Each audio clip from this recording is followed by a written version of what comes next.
Knon 89.3 FM in Dallas and Fort Worth, the voice of the people. Business owners, tell KNON's listeners about your business. You can put your business or event on KNON. KNON currently has space available to run announcements for you. Tell KNON's listeners about your goods, services, nightclub, concert, or event. Help keep the voice of the people on the air while putting your information on the air. KNON's been named the #1 radio station in Dallas by both the Dallas Observer and D Magazine. Put your business with Dallas's #1 station. Call now for more information at 214-828-9500, extension 227, or extension 233. For more information, go to knon.org and click on the Run Spots on KNON page. It's a great way for your business to support community radio while letting more people know about you. We'd like to say good morning, good morning, good morning, good morning. This is Church Information in Open Forum. I'm Marion Barnett, your host. Liv is producing it along with the Dockery. Live, we have a great show lined up for you today. A great show. A very informative, brilliant young man is here in the studio. He's the leader of the Master. Is that 48? What is your Master 48? Muhammad Mas number 48. Muhammad Mas 48, right there on Martin Luther King. Brother Jeffrey Muhammad is my guest this morning, and but we got a couple of announcements we'd like to get out. We have here the great gospel music, Starlight Gospel Church Ministry, Voice of Inspiration and Production Team. We'd like to invite you out to their gospel night, which is every fourth Saturday night on each month. Please feel free to direct calls to Minnie Wilson at 214-703-5276. That's 214-703-5265. All right. If you would like to come, this is the Starlight Gospel Church Ministry located at 114 North 3rd in Garland, Texas, 75040. Yeah, my grandson went out there, and he's a gospel rapper. Good morning, Zarius Vaughn, my next to the oldest daughter. Her son is a gospel rapper. All right. Jeffrey, she has a lot of children. She and her husband was fruitful, and they multiplied.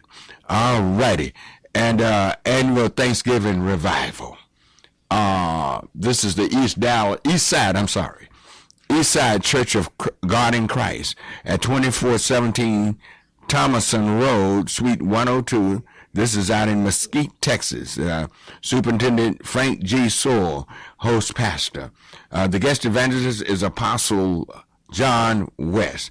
This revival will be running, starting, I don't see, but it starts November 19th, 20th, and 21st. Oh, I got it now.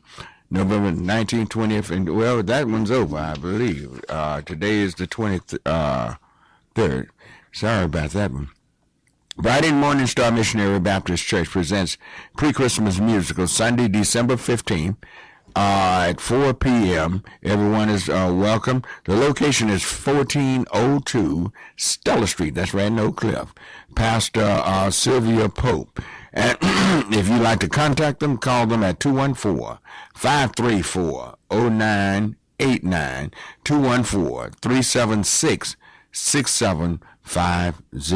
All righty, that's the Brighton Star Morning Baptist Church pre-Christmas musical. All right, that's Sunday, December 15th at 4 p.m. All righty, we'd like to say good morning to Brother Muhammad. Good morning, my brother. Assalamu alaikum, sir. Wa alaikum audience. Okay. Wa alaikum. We got a lot of things to talk about, a lot of things going on, and that your master is located there on Martin Luther King Drive. What's the address? Yes, sir. We're at 2429 Martin Luther King Jr. Boulevard, right there in sunny South Dallas. And, all right. We meet every Sunday at 10 a.m. 10 a.m. Yes, sir. All right. Now, you are affiliated with Minister Farrakhan, right? Yes, sir. I'm the student minister of the Honorable Minister Louis Farrakhan, and We thank Almighty God, Allah, for the Honorable Minister Louis Farrakhan, and he recently had an illness. We thank everyone for their prayers, and we would like to ask everyone to continue to pray for the Honorable Minister Louis Farrakhan, and we thank Allah for his mighty voice here in America and throughout the world. He's been on the battlefield for us now for over 50 years, 57 years. He's no baby. That's right. But how old is Minister Farrakhan? The minister is 80 years young. All right. I know he's no baby, but you just don't seem to be able to attach 80 years on Minister Farrakhan. That's right. He's been so fiery and charismatic over the years. There are some people you just can't imagine, getting old like that. But he still looks well. He still looks well. Last time I saw him, he looks well. When you started ministering in what year? In 1994, as the Dallas representative for the Honorable Minister Louis Farrakhan and the Nation of Islam. But I've been in the mosque since 1988, and our ministry starts when we wake up. So when you see the brothers out in the streets with the Final Call newspaper, they are actually ministering. In fact, we say that the Final Call newspaper is our #1 minister, because that newspaper can reach more people here in the city of Dallas than we can fit in the building where we meet on Martin Luther King. Our ministry, as the Honorable Minister Louis Farrakhan has taught us and shown us by his own example, is really out in the streets, in the community with the people. And so during the time when there were the murders were being shown throughout nationally, throughout the news networks, the Honorable Minister Louis Farrakhan took the men in Chicago into the area where I think that weekend there were over 17 murders in Chicago. These are usually young men. Yes, sir, that's right, in our community. And so he asked us all over the country to do the same thing. And so here in Dallas and Houston and New York and Chicago and LA and all over the country, Atlanta, we've been out in the community just talking with our young brothers and sisters, just spreading some love and letting them know that, we do care about them and the condition. We are them, they are us. And so the minister asked us to go out in the community, and not with the mind necessarily, as we hear sometimes in the catchy slogans, we're going to take the streets back. Well, the question, take them back from who? Yeah. So we want to go out in the community and just, our people need love. Our people have suffered a lot. We're in a horrible condition.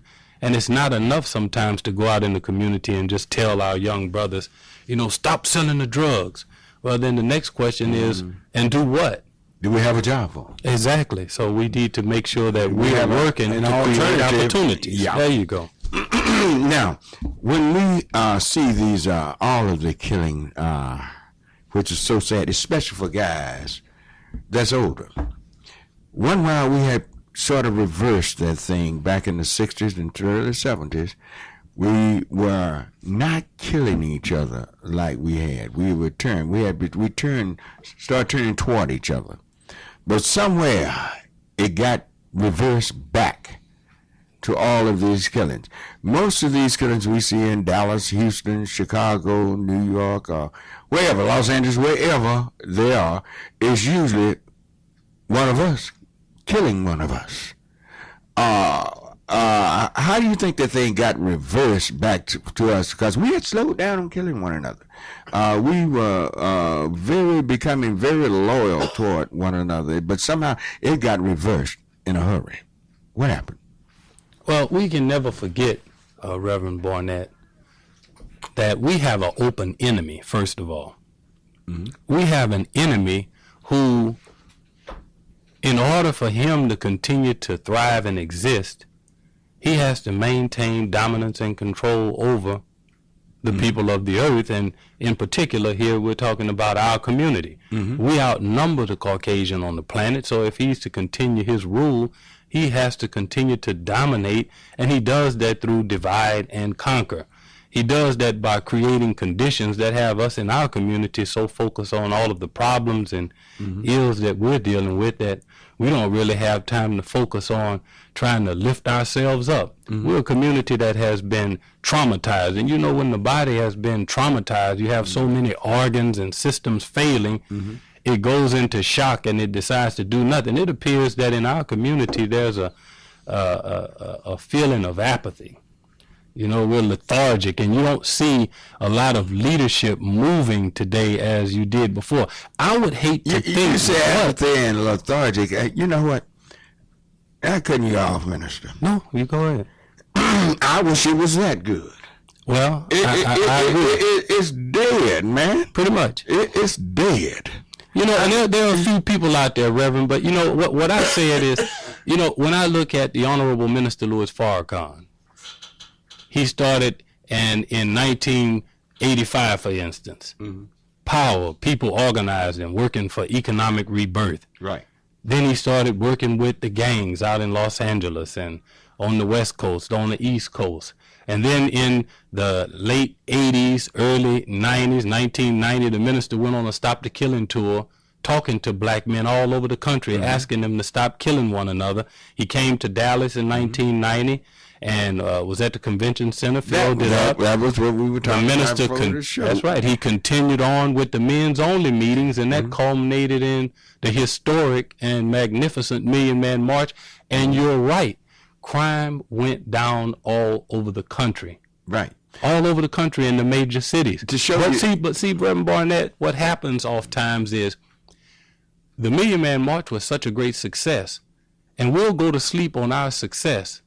And the enemy went to work on his failure to stop the Million Man March and to stop the minister from projecting that very positive image of black men in America and throughout the world. And then after a while, you saw our community go to sleep, and then the violence resurged. But, you know, violence is in our community. It doesn't come out of thin air. It comes out of a condition. And when we look at the condition of unemployment in America, and then we see it highest in our community. Minister Farrakhan quoted some statistics that Dr. King was speaking, issues he spoke on before he was assassinated. And he talked about poverty in the community and how among the youth, when you look at the unemployment over 30% now, it's higher now than it was when Dr. King was here. It's over 50 now. Yeah, so it's much higher now than even when Dr. King was trying to address the issue. And so what Dr. King was saying is that poverty, that is one of the key things that help to increase crime in the community. Because if you don't have a job and you have to take care of yourself and you have to take care of your family, everybody got to eat. Well, you know what? You want to do something. What I look at poverty is this. Poverty plus prosperity brings about problems. I'm going to tell you why. You can be in poverty, but if everybody in the village is in poverty and don't see super prosperity, no problems. But when you live on one side of town, or in one area, you don't even have to be you can be in the same side of town. And then you see this guy over here in a mansion that his kids driving sports cars, and you barely have a pair of shoes if you have a pair of shoes. You see all of this wealth over here, and you have nothing, but you're supposed to be in the same nation, you under the same, pledging allegiance to the same flag and everything. This brings about some big problems. When I look at the condition of many of the African American communities, the black community, but then I can ride down the street, not very far, and see such prosperity. It's like you're in two different worlds. They condition us talking about the third world. We have third worlds in every place here in America. All over America, there's a third world. That's a third world. It's conditioning. It's conditioning. And so, and they're marginalized. It's everything that you can think of. Well, I say to it, what you're saying, we got to get together. The only way. Nobody going to save us from us, but us. That's right. Nobody. why is it we will not get together? What do you, I know centuries of conditioning, centuries of enslavement, then Jim Crowism and Jim Crow Jr. and all of this. Why won't we get together? What is it? Well, what do you see? You know, we're talking about all of these conditions that exist, conditions that have been created in our community, and there is a solution. The Holy Quran says Allah will never change the condition of a people until they first change their own condition. Mm-hmm. And the first thing that has to happen is our thinking has to change. Mm-hmm. See, in order to change our actions, we have to change our thinking. Mm-hmm. So on one hand, we talk about unemployment. On one hand, we can talk about the conditions of poverty in our community. But the reality is that we have to change how we think about ourselves and about one another. Mm-hmm.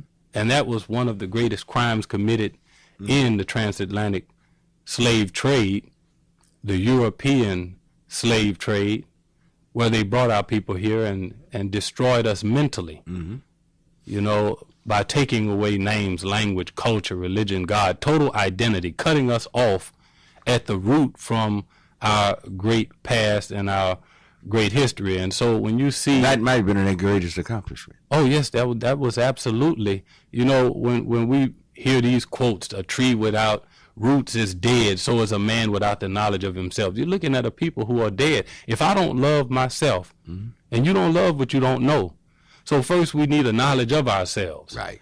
And then we'll begin to love ourselves. And after we love ourselves, we'll love everyone else who looks like us. You know, we're the people here, we have our Hispanic brothers. They still speak their language. Our Mexican brothers. Mm-hmm. You know, they still have their culture. And being very prosperous. See, and look at them. They have their unity. They're able to maximize their cultural unity. And you see them thriving in certain sections of the city of Dallas. We've been here so long, and it seems like everyone else comes here, and they run right past us. Yes, See, so the Honorable Elijah Muhammad came and gave us a teaching. This is what I heard from the Honorable Minister Louis Farrakhan. We need the knowledge of ourselves. And so we have been taught in this country all of these many years that we were the cursed children of Ham. That our blackness was because we were the descendants from Ham, one of the sons of Noah, who was cursed because he mocked his father. And that's absolutely not the truth. That's absolutely not the Bible. Well, who are we?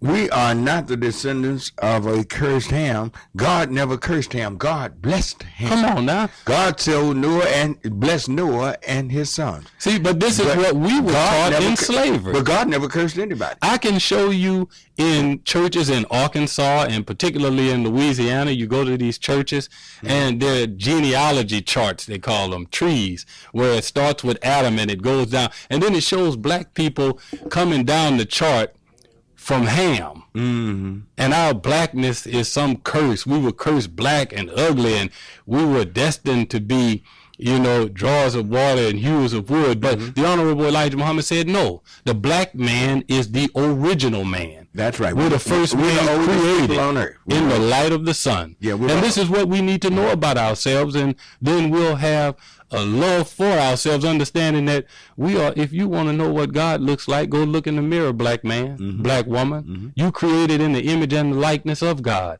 And so the reality is that all of the others came from us. See, now that begins to give you a sense of pride about yourself. Now this is taught in the Bible, what you just explained. First, well, why aren't they teaching it? Well, first of all, you got, everywhere else. You've got you've got to understand it. See, God never cursed anyone. A drunken Noah cursed the youngest son of him. A drunken Noah now. Noah was drunk when he cursed this young man. He never cursed him. But they went on. They were so together on earth, they decided they would build them a tower. And as they built this tower, they said they were going to build a tower all the way to heaven. And as they built the tower, they were still men. God came down to show you how the tower wasn't tall enough to reach heaven. God came down and looked and saw what they were doing, and he confused them. They couldn't speak the same language, and so they had one language on earth then. He confused the languages. They scattered clean out the earth. But for some reason, there was one group that stayed together, two groups that stayed together, Ham and Shem. But Japheth was pushed away into the Caucasoid Sea, into the Baltic Sea area. He was pushed away. What happened? The Bible speaks of it in certain ways and certain details. I have time to, if I had time, I'd go and give you the whole story about really what happened. But now, remember, they took the best climate, Ham and Shem. They took the best climate. They took the climate where they could just put their hand in the stream and catch a fish if they wanted. They lived in the best places. They didn't live in the hard, cold, harsh, severe climate. All right, we're up against the break. I tell you what, I'll be right back. KNON's Big Texas Blues Thanksgiving radio show is coming Thursday, November 28th. This is Blue Lisa, and I'm inviting you to be a part of this KNON Thanksgiving tradition. Tickets are at knon.org. Doors open at 8:30 a.m., and we go on the air live at 9 a.m. We'll have live music from the Reverend K.M. Williams, Holland K. Smith, KNON's own Greg Smith performing with J. Mack, James Hinkle, and Jackie Don Lowe. Alligator Cafe will serve the Chef Ivan Thanksgiving special. Hurry and get your tickets. Seating is limited. It's a very special holiday live broadcast event in the KNON Live Music Studio. It's a great way to start your Thanksgiving day with your friends from Community Radio and the Dallas Blues community. This Thanksgiving morning at KNON, 5353 Maple Avenue in Dallas. Tickets available now at knon.org or 214-237-3003. This is a KNON benefit event. If it's time to get rid of your old gas guzzler, the KNON Vehicle Donation Program can help. There's still a market for those old vehicles, and if you donate it, you're helping to support quality programming here on KNON. Just call 877-KNON-AUTO or go online to knon.org. We'll take care of everything from pickup to tax paperwork. That's 877-KNON-AUTO or online at knon.org. All right, we're back on Church Information Open Forum. Our special guest this morning is Minister Jeffrey Muhammad. He's the Imam of the Masjid 48. Call the name of it again. Muhammad Mosque. Muhammad Mosque. Well, is this the one Brother Kareem used to have? Minister Imam Isaiah Kareem, he was the minister under the Honorable Elijah Muhammad, right, prior to 75. So this is the same. Okay, this group. is the same, because he used to be down, what's that, Nation of Islam. Yeah, down at Irving and Martin Luther King. He was Florida Avenue then. Yeah. He was a good friend. He'd been on my program many times. We were talking about how things come about, how our Bible.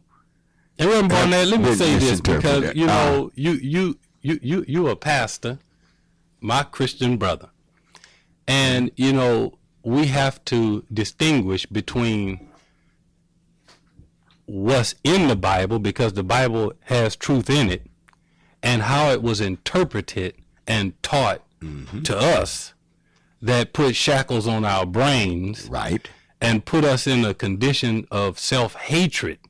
See, that's what happened. And, you know, you and I know the truth, but the reality is that, you know, the Most Honorable Elijah Muhammad stood up in America and began giving us a different exegesis or interpretation of the scripture in the Bible, much different from that which the slave master had given us in our captivity. And so, you know, there's a big difference in what the Honorable Elijah Muhammad did in teaching us the knowledge of ourselves. You know, he raised up a nation of Muslims, and he used the Bible, so we know there's truth in the Bible. It's a matter of how was it being taught to us before Elijah Muhammad began teaching us the knowledge of self, that gave us the self-pride, that started the Black Power movement in the 60s and the 70s. It was the Honorable Elijah Muhammad's teachings and his ministers like Minister Malcolm X and others who began restoring that black pride and that black power. In fact, it was the Honorable Elijah Muhammad who began calling us black, Because when the Honorable Elijah Muhammad stood up in America and called us the original Asiatic black man, we were fighting to get the N capitalized in Negro. So it was the Honorable Elijah Muhammad who spurred that whole movement in the 60s and in the 70s, the Black Power movement, when we were coming together. And then the enemy always comes in and he begins to find a way to divide us. So now we started Afro-American. Well, what is that? African-American. What is that? Well, we have to understand that the continent had several names. Kemet was one of them. We even called Libya. It had been Africa is an old Roman name, named after old Roman, and no, that's not the name of the continent. I can go Oceania. The continent has been used these different names. I can give you about 12 names that it has held. This was something that's given us African American. Jesse Jackson coined the phrase to give us an identity. See, one thing about it, until this day, we still have an identity crisis. We have an identity crisis in this country because of so much confusion has been given us to be the truth. It's been confusion, and the devil's the author of confusion, not God. That's right. And when we see how the devil have came in and have confused us in our minds, and we don't understand you know what, the Bible is not that hard to read if you go back and read it and study it, and don't skip over the genealogical tables. Start looking at the etymology of the words that are there. Those words tell you who we are, where we were, what the name means, the topology, the geographics, all of it is right there. But we just call words. We don't study. I finished from a white seminary like the rest, but something was wrong. I felt like there was something missing in my education. Something is not right. When I began to look at those lands and see Europeans showing up there in Africa during that time when there was no miscegenation in Africans, I was always a historian, and I began to study for myself and realize some of this and much of this have been taught to us wrong. I'm not saying the Bible's wrong. See, they're going to get out there and say, talking about the... No, I didn't. I'm saying what's been interpreted to us is wrong. And many times our interpretations, when we are speaking and preaching and teaching, we have a European in the back of our mind. That's when right. there was no Europeans in that area at the particular time, even when we're talking about it, these were black people. These were our people. I know it's hard for some. See, y'all don't realize it's hard for some people to believe that we rule the world for centuries. You can see our strength from the tip of South Africa as far west as Hawaiian Islands. I tell people that all the time. We had a great man, one of the great men of the the Quran speak of Nimrod. You ever heard of him? I've heard of Nimrod from the Bible. He's the one that broke the civilization of Moses in the last 300 years. But he was considered a mighty hunter. He was, well, you have to go back and find what that word hunter really means. He was a mighty conqueror. Right. A black man. That gave such strength to our people, such dignity, such courage. We even celebrate his birthday. You know what his birthday is? You have an idea? Nimrod's birthday? It's in December. What day in December? It's the 25th. And see, Reverend, it was the Honorable Elijah Muhammad who brought that to light and began teaching that, and he, in fact, wrote that in his book. I believe it's in Our Savior Has Arrived, where he began teaching on the true history of Christmas, and he began teaching Christians. See, a black man who raised a nation of Muslims began teaching Christians, and it's the Honorable Elijah Muhammad who is responsible, and his teaching, for the Christmas tree coming down out of the church, because he taught them from Jeremiah chapter 10 that it was paganism. And so you don't see as many Christmas trees going up in the churches today but it was a Muslim who taught them that the Christmas tree was a pagan practice. And as you said earlier, it's right there in the Bible where Jeremiah taught them that they should follow not the way of the heathen, who goes out into the forest and cut it down the tree, the workman, the hand of the workman, and nails it down in the house, decorates it with silver and gold. These are all pagan practices that they were allowed to continue when Constantine was converting everyone to Christianity. And so in order to make it acceptable for the pagans, they were allowed to continue some of their pagan practices and mix it with the teachings of Jesus. And so what you ended up with was Constantine was not interested in spreading the message of Jesus. He was interested in conquering in the name of Jesus. And so what you ended up with that was being misinterpreted to you in your seminary, that some might call a cemetery where you go to get buried instead of raised up, was a white man made up slave-making religion that was used to enslave the darker people of the world. And it must be reinterpreted, and it must be taught properly. There must be a proper explanation for what's being taught in the Bible. And this is what the Honorable Elijah Muhammad brought, and this is what the Honorable Minister Louis Farrakhan has been spreading, that has affected so many of our black preachers today. Knon and the others, we would have no need for black liberation theology if we did not recognize that in fact something was wrong with the way religion had been taught to us in this country. That is partly and has a great role, played a great role in producing the kind of self-hatred that you see among black people that is responsible for the murders that you see. You can't kill someone that looks like you if you love yourself and you love everybody that looks like you. And so this is something that was systematically taught to us, and religion played a great role in the destruction of the mind of the black all woman through here the in America. Crusades and everything else. It played that role because Constantine claimed to see this cross in the sky that converted him as he went on a tour. But we found out later, studying history, Constantine was afraid. He was afraid. He was very fearful, very cowardly.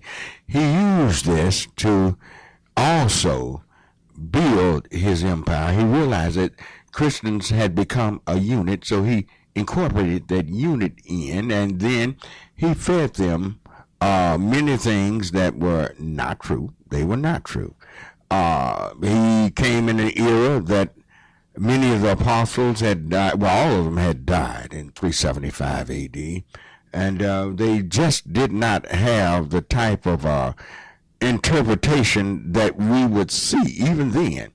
Because remember, when the Roman Catholic Church came about after being born basically from Constantine, 3 of the first 5 popes were Africans. You take the most famous one of all, St. Augustine. That was African. Black man. They did not have the same type of hatred as we see now. They've taken the Bible and said, slave, obey your master. You have to understand what that really meant in biblical times. That word doulos. That meant that you owed me some money. Right. And as long as, up until 7 years, you owed me that money, I had to do what you say do. But even at the end of 7 years, you had to free me, whether I paid you or not. The type of slavery we see here in the Western world that came about, this is brand new to all mankind, the brainwashing. But they use the Bible to brainwash it. Let's go back to the 3 Hebrew boys. What did they first do? Their names was not Shadrach, Meshach, and Abednego. Those were not their names. That's right. What did they do? They changed their name, Hananiah. Yeah. Azariah. All right. Right. Okay. All right. Then what did they do try to do with their religion? They tried to change it by, when he blow the horn, everybody was to bow down. They wouldn't. That's right. They wouldn't. Then they tried to change their diet. Remember, they would not eat that pulse that they were being given, they wouldn't eat. They wouldn't eat the king's meat. Yeah, well, they called the pulse. No, the pulse was the bean. But yeah, and they wouldn't eat the meat of the king. That's right. All right. They knew the certain things that you tamper with long enough. If you tamper with it long enough, then you're going to become a part of it, and it'll become a part of you. So they refused to do anything. This is why they were thrown into the fiery furnace. This is why. But God saved them. If we would put forth efforts to go forth and do things, God will come in. As you said, God is not going to help a man that won't help himself. Now, He's given us common sense. You know good and well, if you got $1, I know half since I know, I have a better shot of getting part of that dollar back if you got it than that man crossed town. Doesn't that make sense? Right. I got a better shot. We run into each other at the bank, at the store, wherever. Hey, you might buy me a soda pop. I got a better chance. When that man leaves this side of town, it's gone. But we don't think in those terms. We've been taught not to think of that. We got a lot of callers that people want to talk with us. If you'd like to join us, 972-647-1893, 972-647-1893. Our special guest this morning is Brother Minister Jeffrey Muhammad, Imam Muhammad. All right, let's go to line one and say good morning to Julian. All righty. Good morning, Julian. Good morning. Thank you for waiting so long. Thank you. Mm-hmm. Yes, sir. I'd like to ask Minister Jeffrey a couple of questions, and then I'll hang up and listen. Good morning, Minister Jeffrey. Good morning to you, sir. Assalamu alaikum. We say assalamu alaikum to you. Peace be unto you. That is the best greeting because we don't know if it's a good morning or not. But we thank Almighty God Allah for waking us up this morning, and so we offer you peace. Let's also reiterate, this is the greeting that Jesus used. That's correct. He spoke Arabic. All right, let's go. Come on, Julian. Mr. Jeffrey, I've heard a lot of talk about the Honorable Minister Louis Farrakhan is starting an economic blueprint in the black neighborhood or in the community, and there's a lot of talk about it, and I wanted to know if you could speak on that, as well as I've heard that Muhammad Mosque is bringing a national well-known black comedian to Dallas in January or sometime. So if you could please address those two questions, I appreciate it, sir. Yes, sir, absolutely. And that is what we intend to discuss in the second hour of the show.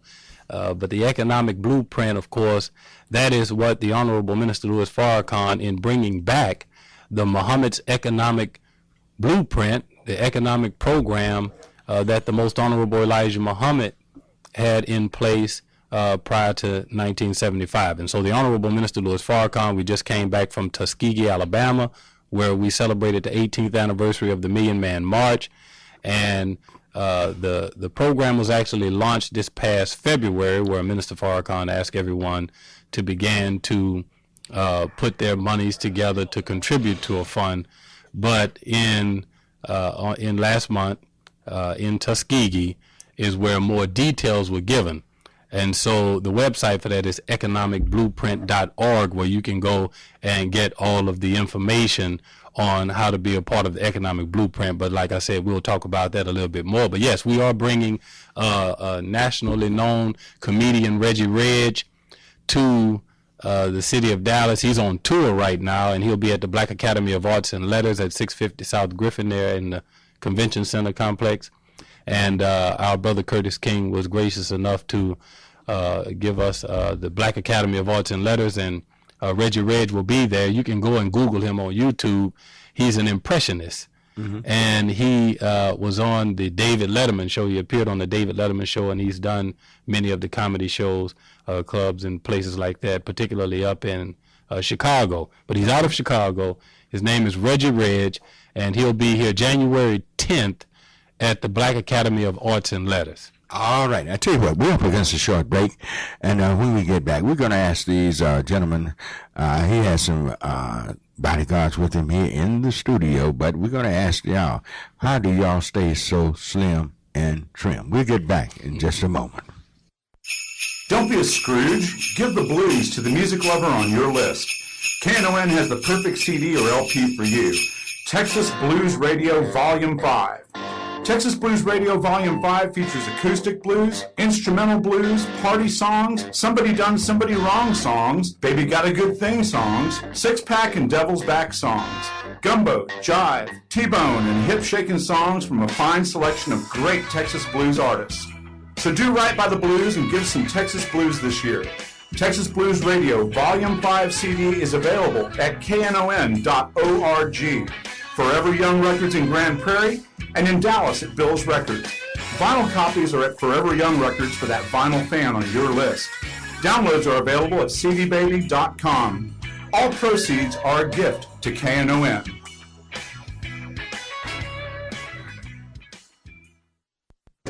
KNON's Big Texas Blues Thanksgiving radio show is coming Thursday, November 28th. This is Blue Lisa, and I'm inviting you to be a part of this KNON Thanksgiving tradition. Tickets are at knon.org. Doors open at 8:30 a.m., and we go on the air live at 9 a.m. We'll have live music from the Reverend K.M. Williams, Holland K. Smith, KNON's own Greg Smith performing with J. Mack, James Hinkle, and Jackie Don Lowe. Alligator Cafe will serve the Chef Ivan Thanksgiving special. Hurry and get your tickets. Seating is limited. It's a very special holiday live broadcast event in the KNON Live Music Studio. It's a great way to start your Thanksgiving day with your friends from Community Radio and the Dallas Blues community. This Thanksgiving morning at KNON, 5353 Maple Avenue in Dallas. Tickets available now at knon.org or 214-237-3003. This is a KNON benefit event. KNON thanks you for your pledge to our recent pledge drive. Now it is time to make your pledge count. Be sure to send it to KNON 5353 Maple Avenue, Dallas, Texas 75235. If you missed our pledge drive, you can still support community radio by donating online at knon.org. Your pledge only counts if you pay it. KNON 5353 Maple Avenue, Dallas, Texas 75235. Be sure to include the name of the show you are supporting. For questions about the pledge drive, 214-828-9500, extension 234. All right, we're back on Church Information Open Forum. I'm Marion Barnett, your host, and our special guest is Brother Jeffrey Muhammad. He's the minister of Muhammad Masjid 48 here in the city of Dallas on Martin Luther King, and he's a young minister compared to a lot of ministers I've met over the years. He's still a young man, still looks young. And I'm trying to figure out, how do you and your fellow brethren, how do y'all stay so slim and trim and can stand out in the hot boiling sun and sell your papers, don't even be sweating? What's going on? What secret y'all got? Well, we follow the dietary teachings given to us by the Most Honorable Elijah Muhammad of How to Eat to Live. He wrote 2 books on How to Eat to Live. How to Eat to Live, Book 1. Well, in America, we live to eat. How to Eat to Live, Book 2, and that's the problem.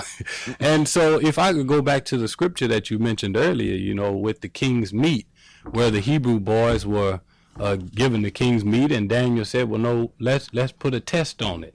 And you let them eat the king's meat for a week, and we'll eat pulse. Mm-hmm. And some of the historians say that the pulse is made from a bean, and that the bean was actually the small navy bean. And so that's the bean that the Honorable Elijah Muhammad taught us to eat, that he was taught by God that we should eat. And so it's in our navy bean pie. People don't realize that that's the bean in the navy bean pie. Okay. But the Honorable Elijah Muhammad taught us that story, brother, of the Hebrew boys, that because they would not bow down to the image of the king when the trumpet was blown or the instrument was blown, they were thrown into that fiery furnace.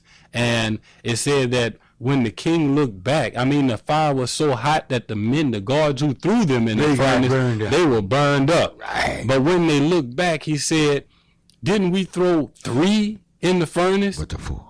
And then he said it was 4 of them in the furnace, and one of them was like unto the Son of Man. Yeah. The Honorable Elijah Muhammad said that what that really represents is that the black man and woman would come here to America in 1555, and from 1555 to 1865 represents not 300 years, 310 years, 3 centuries that we would be placed in the fiery furnace of affliction called slavery. As you mentioned earlier, the most, not indentured servitude, as we had been accustomed to, where I owed you some money, but the most brutal form of slavery that any people have ever suffered in the history of mankind. Never in the history of the world has any people had He to said, go but through after that 300 years, the flames would be cool.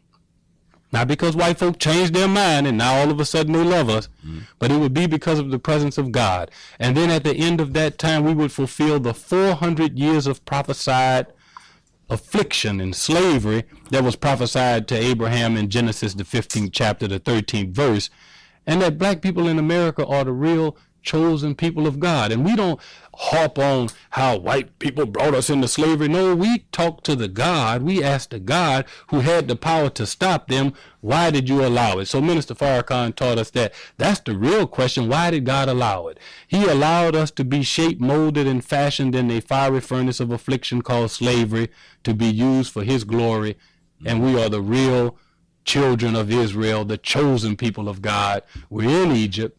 We've been under pharaohs all along. God has raised up for us a modern day Moses in the most honorable Elijah Muhammad, given him a very eloquent spokesperson in the Honorable Minister Louis Farrakhan, our modern day Aaron. And now we have the solution from God to solve the problems of black people in America. The solution to the problem of black people in America is not going to be solved by a politician, including the President of the United States. It's not going to be solved by any of these people that we have as leaders that have been handpicked by our former slave masters and the enemy of our liberation. It's going to be solved by a man raised by God. The Honorable Elijah Muhammad said that he met God and that God taught him, and that he has been given not a but the solution to the problems of black people. And this is what we want to talk about in the program later. That's the economic blueprint, because we have black leadership, but I don't see among any of our black organizations and black leadership a solution that has lasting value in terms of our people and our moving forward as a nation of people. And, you know, I'm sick of it. Do we understand that? Well, no, obviously we don't. We're a nation within a nation. Now, we're a nation within a nation. We're coming into that understanding. Yeah. But you're not a nation if the only program and agenda that you can advance on behalf of a suffering people is to come into a room, write out a plan, and then go run into your former slave masters to figure out how to get them to fund it. That's not a plan. That's not a program. That's begging. Yeah. And nobody, 150 years after slavery, was still begging. That's got to take care of you, got to finance you, got to give you money. We got to get to this economic blueprint. It's not going to respect you. But before we go there, before we even end this hour, well, we had a ceremony here in Dallas on yesterday, commemorating the 50th day and 50 years after the death of John F. Kennedy being shot in Dallas. What did you think of that?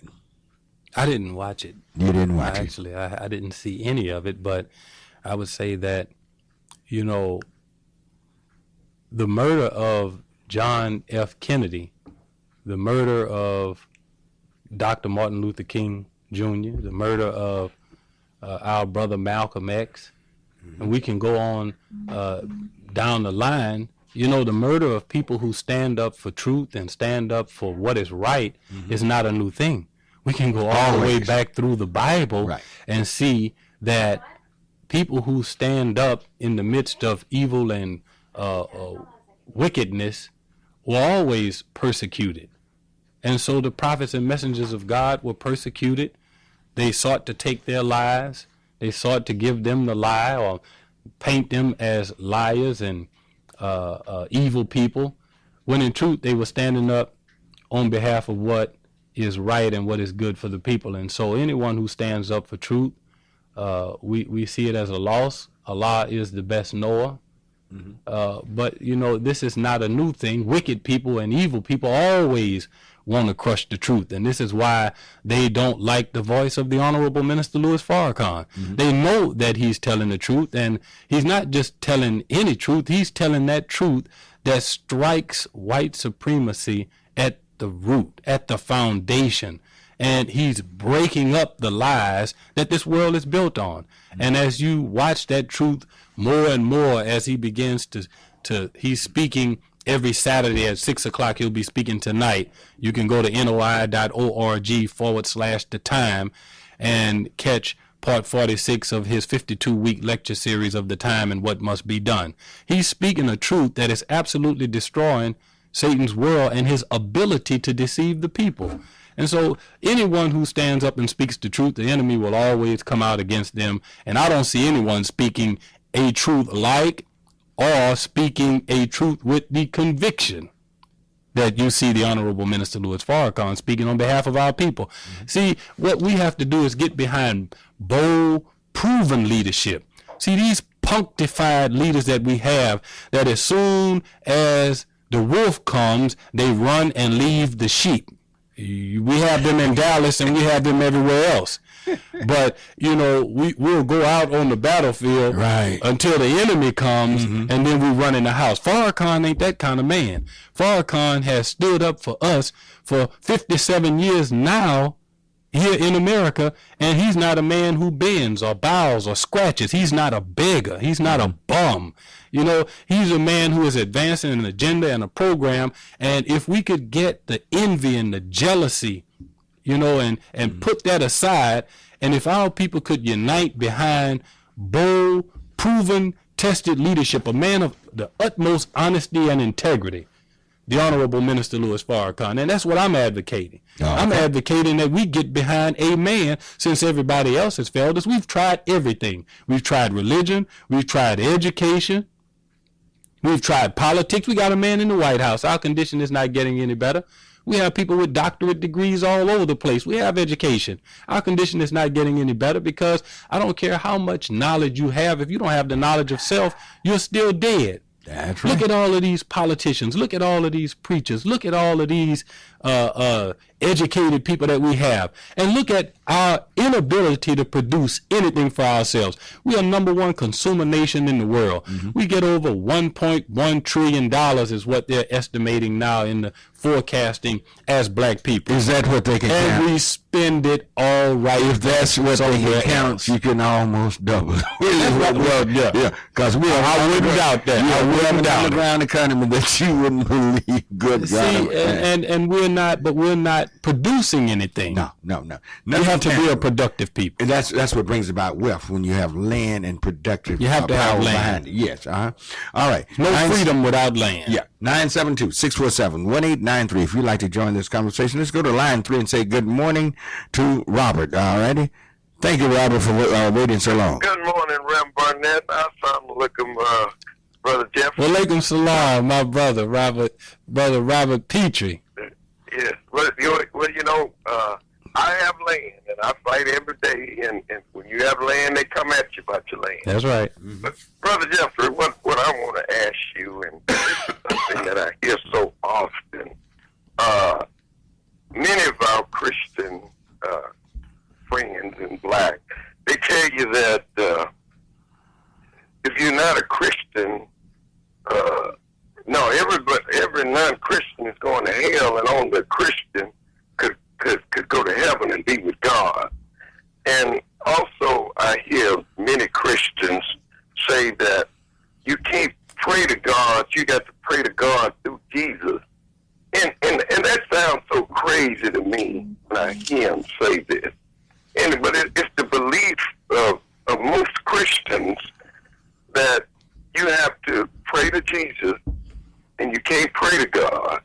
And if you are non-Christian, you can't go to heaven. You know, and I think that if you could just kind of make our people aware, you know, this philosophy, this thinking, because it divides other religions from Christian religion. And, because we have one God. We have one God. So, and also the churches on every corner, each church has a different doctrine. And it just, when you go in the Oak Cliff, every street has one or more church on it. And then they got the dope on the next block or in the same block. So kind of, just talk about that and try to make the listening on. And I have a cold, so I'm not. But just try to make our people aware of those facts that they believe in. Yes, sir. Well, we pray Allah will bless you to overcome that cold, brother, and that you'll recover and feel better. We appreciate the work that you're doing out in the community, particularly with our young brothers, and trying to keep us out of TYC and out of prison, and the work that you do going into the prisons and bringing the chart that you have to try to show our brothers a better way.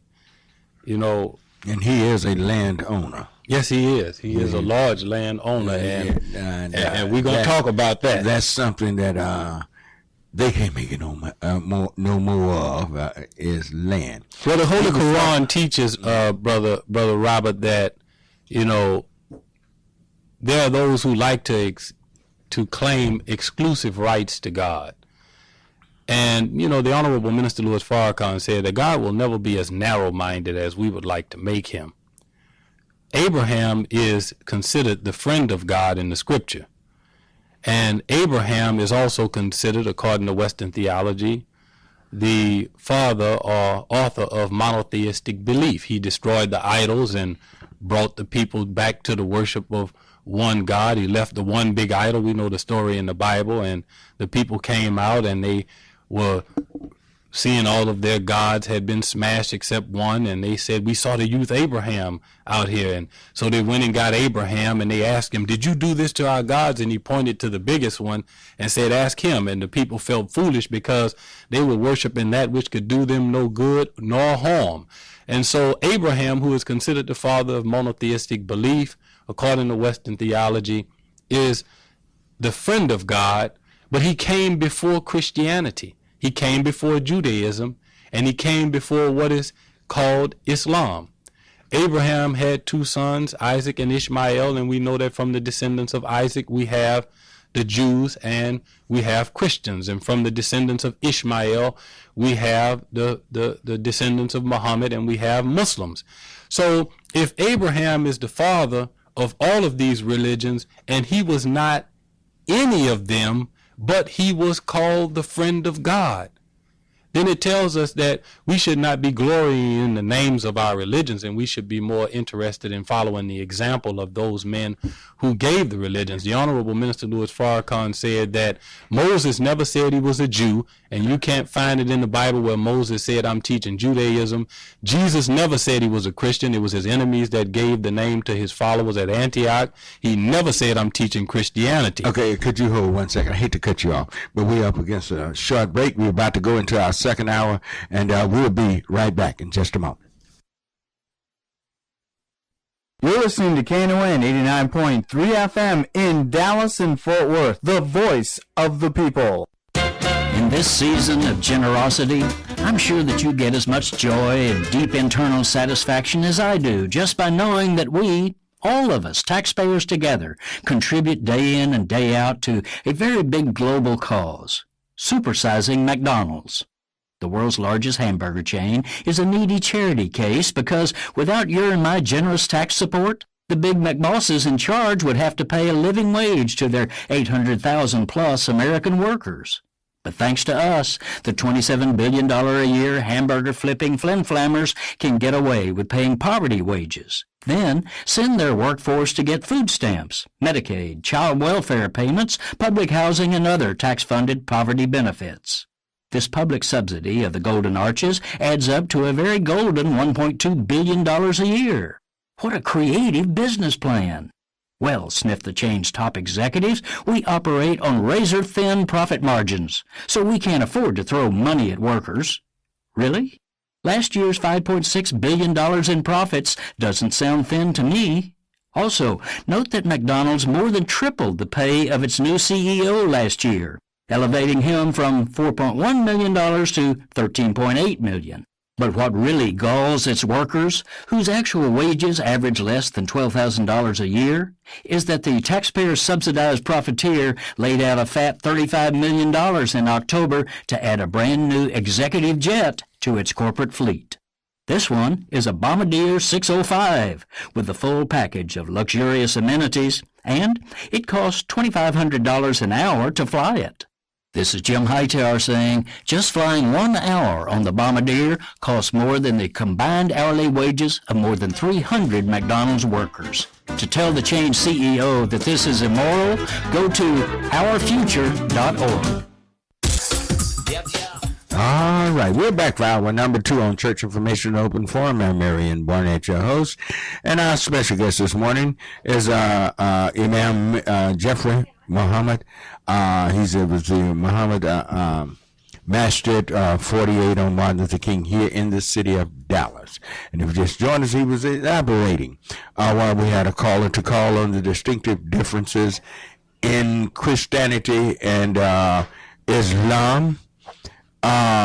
Minister Jeffrey was commenting on that. Before we go back to that, is that a reason why? Is that any reason why black men should not get along? Because of distinct differences? Well, what we have to do is go back and remember that we have Muslims, Christians, and Jews. Mm-hmm. And these three major religions in the world mm-hmm. have been fighting one another to the joy of Satan. The only person that's happy that the people of God fight one another is Satan. And so not only are we divided in these religions, we're divided within the religions into denominations and sects. And so you have the people who say they believe in God divided into these major religions, and then within those religions we're divided even further into all of these different denominations and sects. And so what we say is that, you know, we tell the gang members to stop set tripping when that's what's going on in religion. And so the Honorable Minister Louis Farrakhan said that what we have to do is examine the principles taught to us by the leaders or the teachers of these religions, the prophets and messengers of God. First of all, we all believe as Muslims, Christians, and Jews that there is one God. We all believe that. And we believe that we all should pray to that one God, whether we stand, whether we kneel, whether we prostrate to the floor. We all believe in the principle of prayer. We all believe in the principle of charity or the doing of good.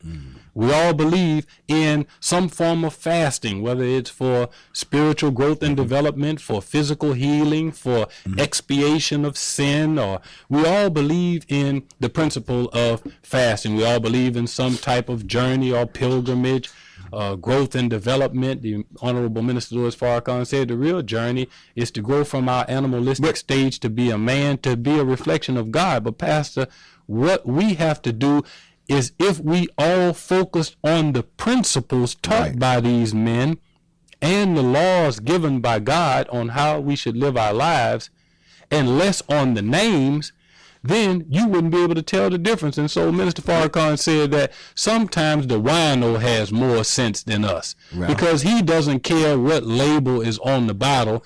He wants what's in the bottle. Religion is not to be just preached, it's to be practiced. Jesus said, be ye not hearers of the word, but doers. And Muhammad said, mere belief counts for naught except that it is carried into practice. Your religion is not what you say. Your religion is what you do. It's not the book you carry. It's not the symbol, the cross, the crescent, or the Star of David that we want to wear a big medallion around our neck.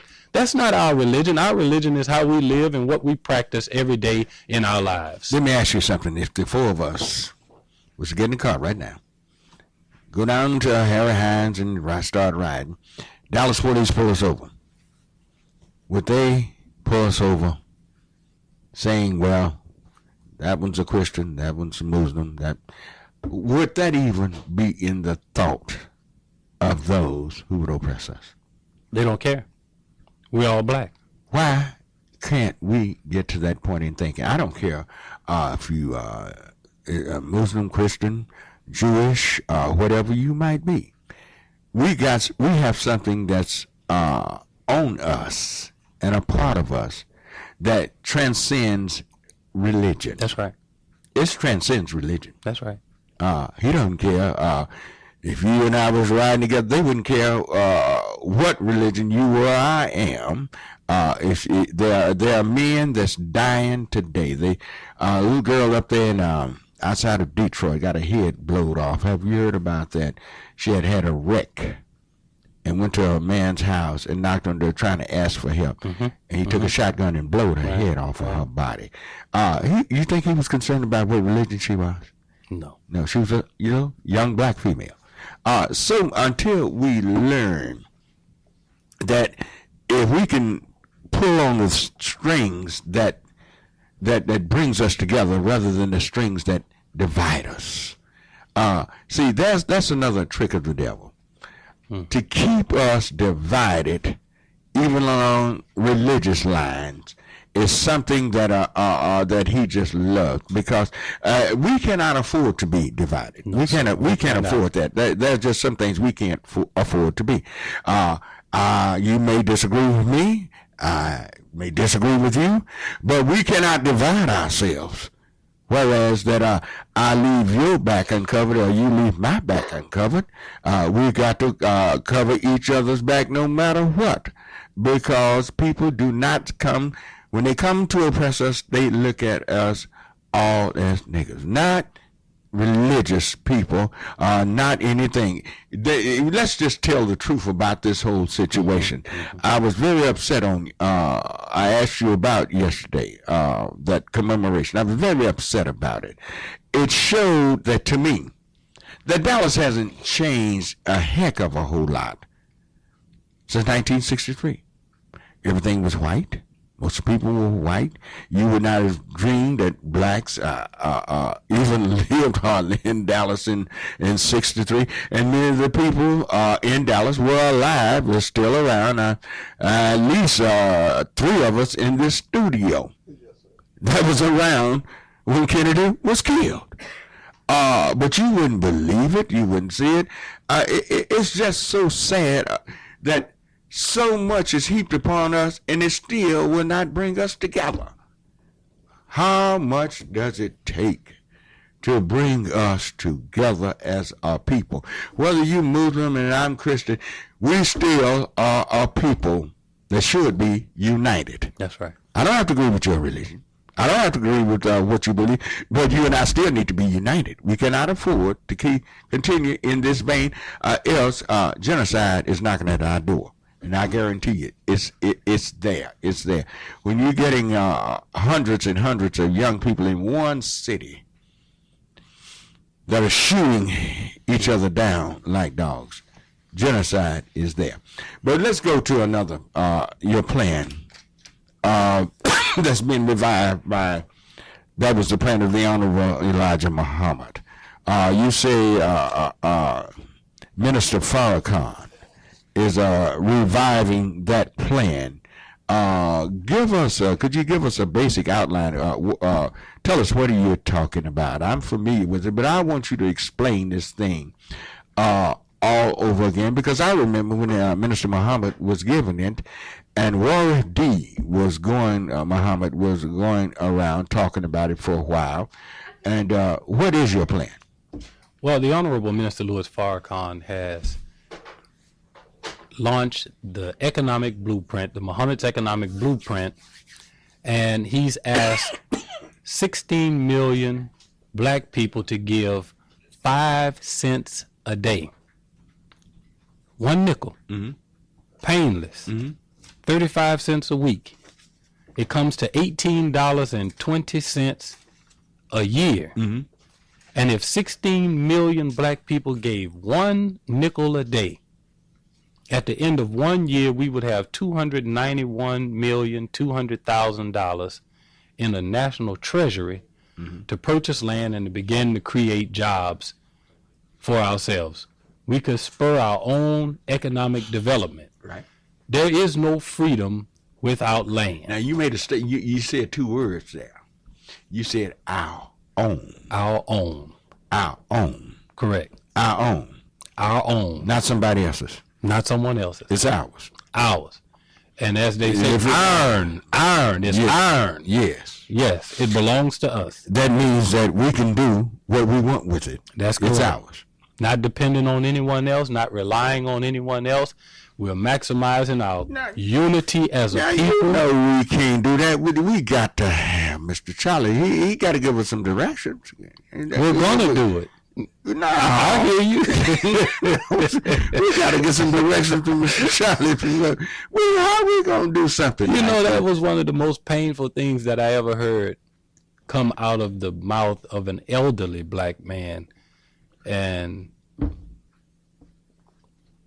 it was around the time I was trying to be entrepreneuring and starting a business and doing different things. And, you know, to hear one of our elders say, you know, we can't do nothing without white folks, was very, it was a hurtful thing. But, you know, but there are a lot of people who think like that. Well, and that's unfortunate. But, you know, we have a younger generation today who are like those children of Israel who were not born under bondage in Egypt under Pharaoh. They weren't born. Mm-hmm. You know, you have a group of the children of Israel that were born in slavery. Died.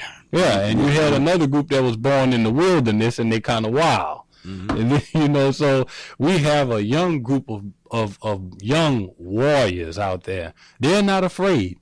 They're entrepreneur. And when you look at the P. Diddy's and you look at the young entertainers, and they have their own labels. They're trying to get their own distribution. They're handling their own money. They have a different mindset than those who went before them, who died broke after making millions and maybe billions of dollars for others. Their promoters and their managers, not these young brothers and sisters. They have a different mindset, and so we're going to come together and do this. Rev Barnett. Have the elderly black male took his place to go to these young men and say, let's sit down. You're the key to pulling us out of our situation. You're talking about the P. Diddy's, what's Beyonce's husband's name? Jay-Z, and all. These guys have hundreds of millions of dollars. These are not little penny rich guys. Well, we're appealing to them to contribute to the economic blueprint as well. And so all of them have to come together and contribute to the entertainers, the sports figures. Yeah. Well, our entertainers and athletes could bail us out if they had the mindset. Absolutely. It's not there. They make enough money. Even you can take the entertainer now, even on what's called the Chitlin circuit, makes a ton of money.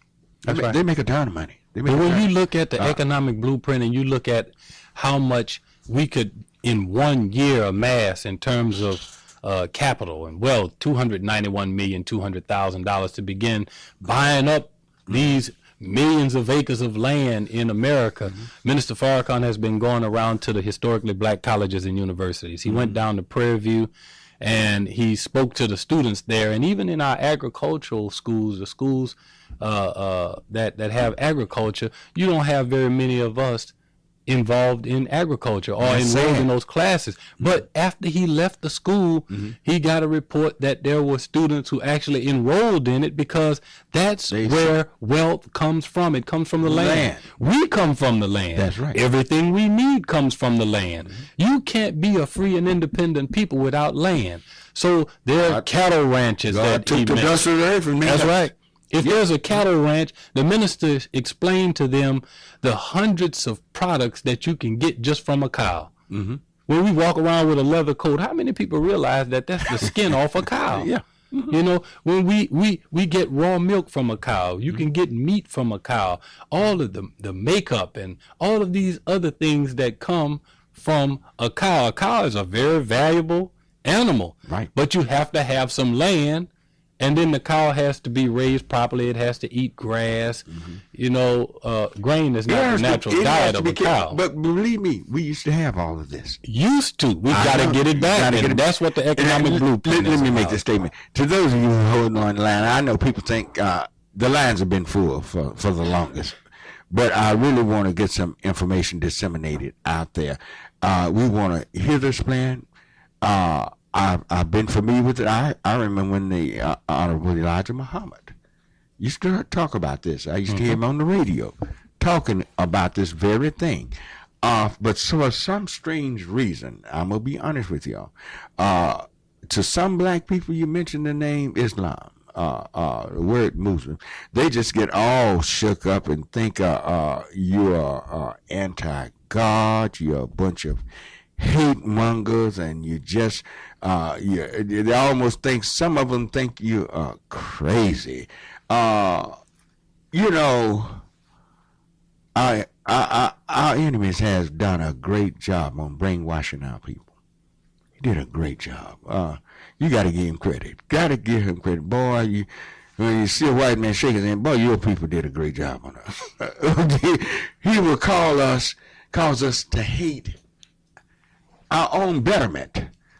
And when I look at our community and how sad things are, and see anybody that's trying to pull us out of this, we should join forces. But you know as well as I do, it's hard. It's hard. I will be criticized for even saying that I agree we need to put together. You don't realize the criticism that would be out there. He got those Muslims. Well, wait a minute, brother. They're the same way. They're brothers like us. That's right. We need to work together. And in this economic plan, land builds wealth. That's right. That's right. Even if we had our stores, we're going to need the supplies for the stores. That's right. On the land, we grow vegetables. On the land, we grow meat. On the land, we grow everything that's needed for a grocery store. That's right. We can grow food that's not contaminated. Correct. We will not put steroids in our chickens. You know, this is where I was headed to a minute ago. Y'all look fantastic. You know, you're not big and gawky and sweating. I don't hear anyone breathing hard.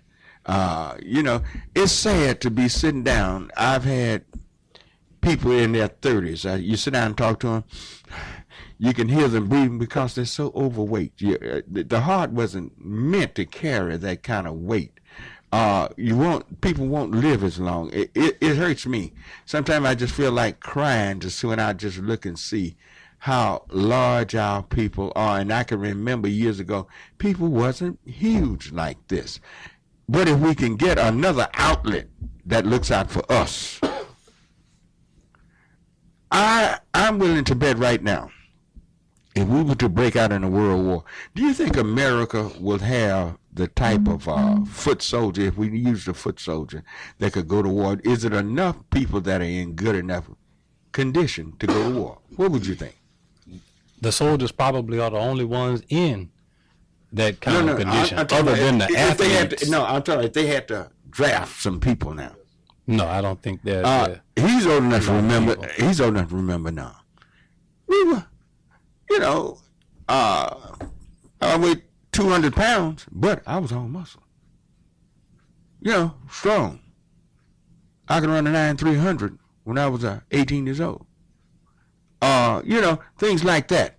But today I look at these kids. Some of them can't even run. Is that? Some of these kids can't even run. They're so big and gawky. And we've got to change this. Now, the reason why I highlight y'all, because I drive down Martin Luther King every day.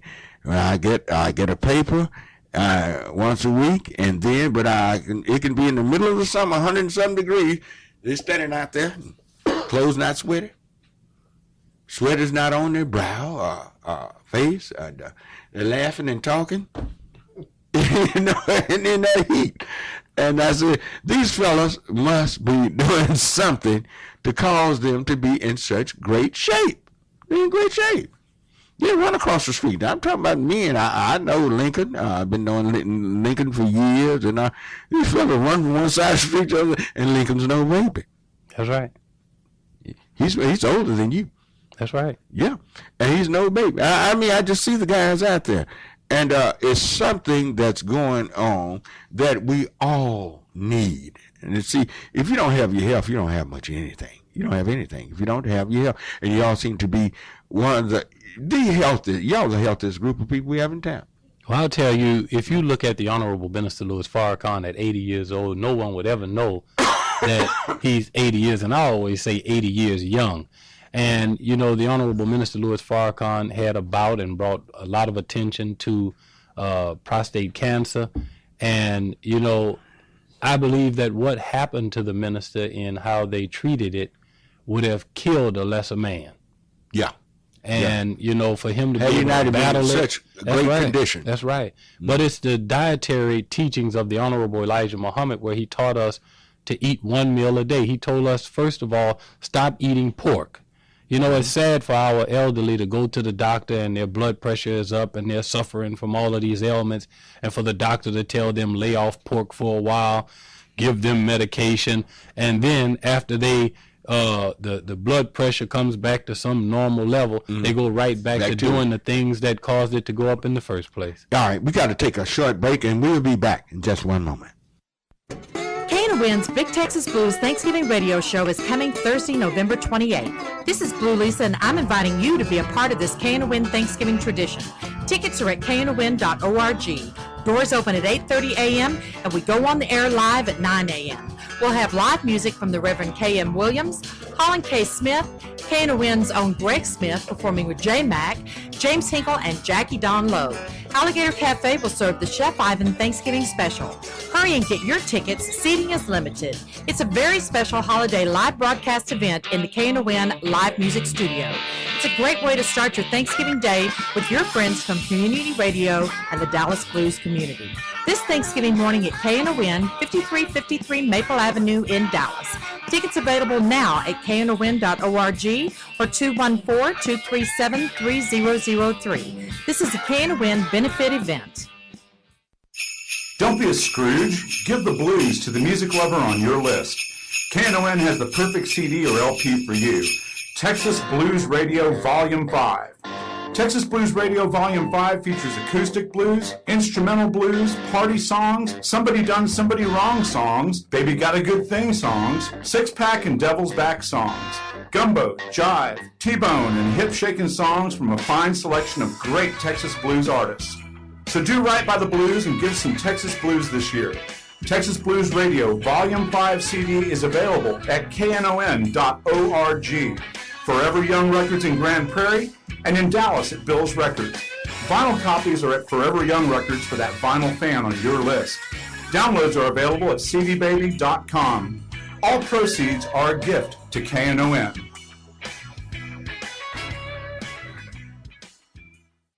Healthcare.gov is the website where you can find out about the health insurance marketplace and the Affordable Health Care Act. It has information, tools, and checklists to help you find affordable health insurance. Healthcare.gov is the place to go to find affordable health coverage and see if you qualify for lower costs on monthly premiums. The Health Insurance Marketplace. Better options, better health. Learn more at healthcare.gov. United Labor Union's Local 100 has certified navigators available to assist in person. No phone trees, no frozen websites, just someone to assist. For more information, 214-823-2001 or toll free 1-855-889-4325. All right, we're back on Church Information Open Forum. I'm sorry, I have not taken calls. You're on the line. I tell you what, let me run across the board right quick. Let's go to a concerned citizen on number 4. It's showing that the green light. Good morning, concerned citizen. Are you still there? No, he's gone. All right, let's go to Tony on line 2. Let's get him in. Tony, are you there? Yeah, good morning. How you doing this morning? Good morning, Tony. Yes, I wanted to piggyback about the economic development, the system that can help us spend our money with ourselves.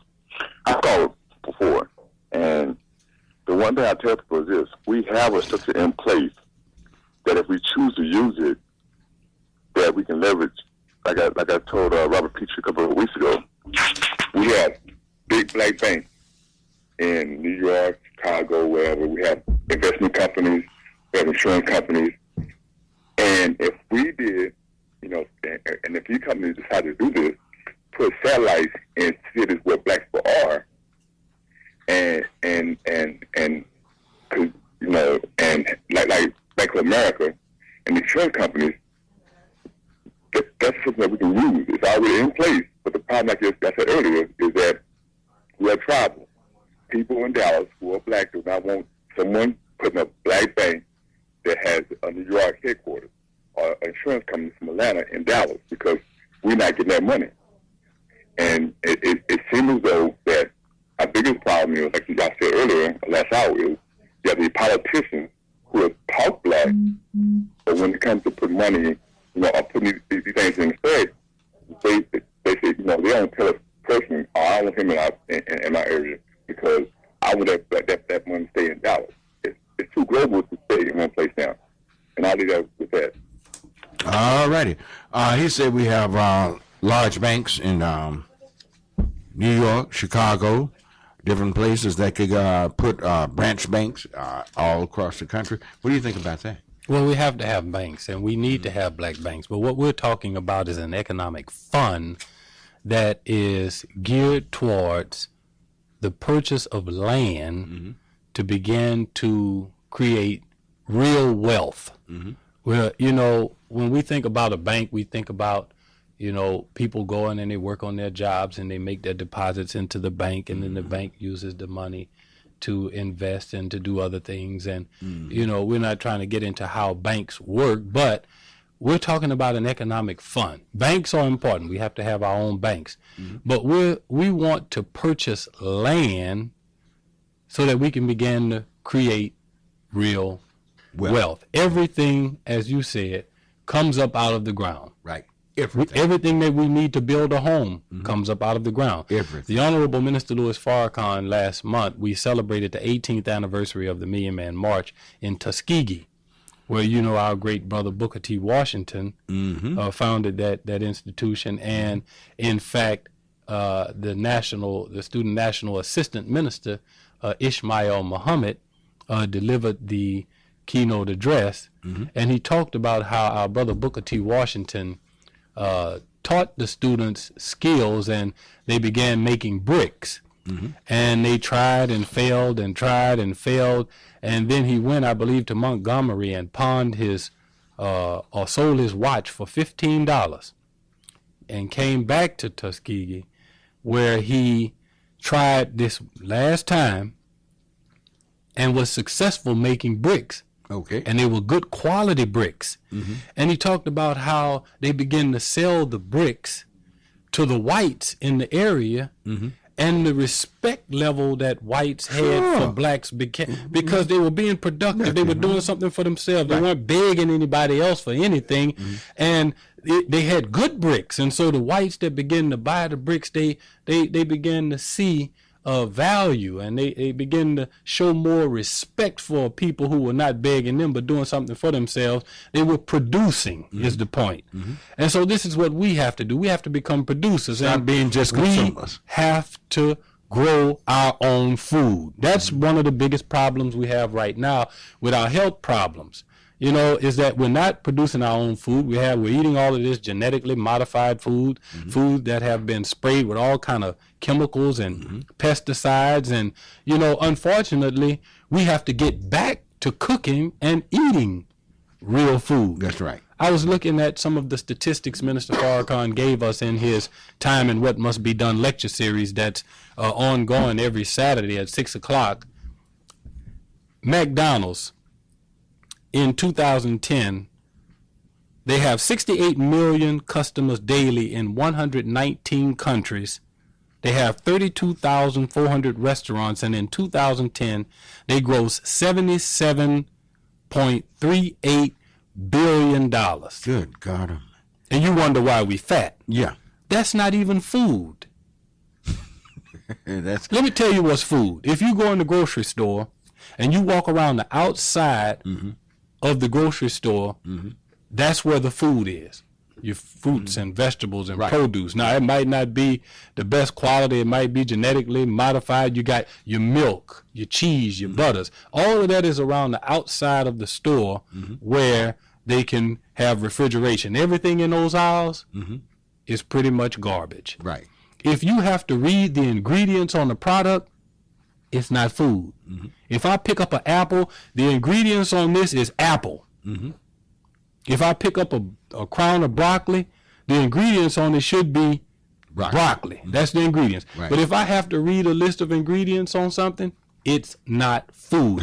All of the preservatives and everything. So in other words, it's filled with chemicals. It's filled with chemicals. Look at this. Taco Bell in 2010, $5.2 billion. Kentucky Fried Cancer, a chicken.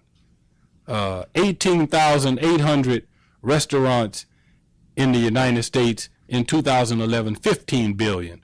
Pizza Hut in 2011, 10 billion. They got 10,000 restaurants. Think about that. Burger King in 2011, 9 billion. They have 12,250 restaurants. Wendy's is in 73 countries around the world with over 6,000 restaurants, $3.4 billion in 2010. Starbucks, $13.3 billion in 2012, 21,000 restaurants in 62 countries. And I know people that when they leave one city and go to another city, they on their phone with the GPS trying to find where the next Starbucks is. That sounds like a crackhead to me.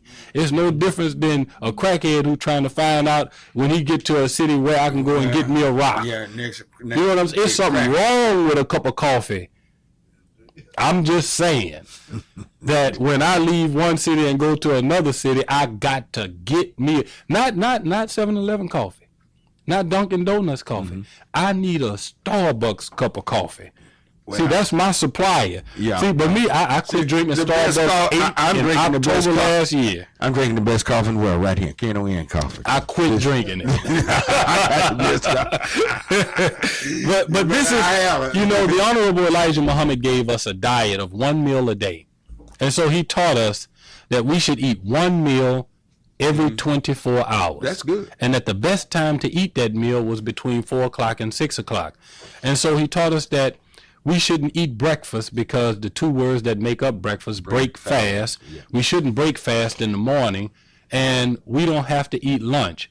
If you break the day down into 3 8-hour periods, from 12 o'clock noon to 8 o'clock at night is when we should consume all of the food that we're going to eat, and the best time is between 4 o'clock and 6 o'clock, the Honorable Elijah Muhammad said, because the digestive system is operating at its peak. From 8 p.m. to 4 a.m. is when our body breaks down the meal that we ate. And from 4 a.m. back to 12 o'clock, we should run off the energy from the meal that we digested, that we ate the previous day. We should rest our stomachs 24 hours every day. We should give it a 24-hour break. Because if we eat breakfast and then we come back and eat lunch, our body hasn't even processed breakfast. We pushing it through the intestines. Then we come back, eat dinner, pushing it through the intestines. Let me ask you a very important question. And then in the South, you know, we eat supper. Let's go to the nitty-gritty on this one then. In your masterate, do you have a lot of people with diabetes? We have some.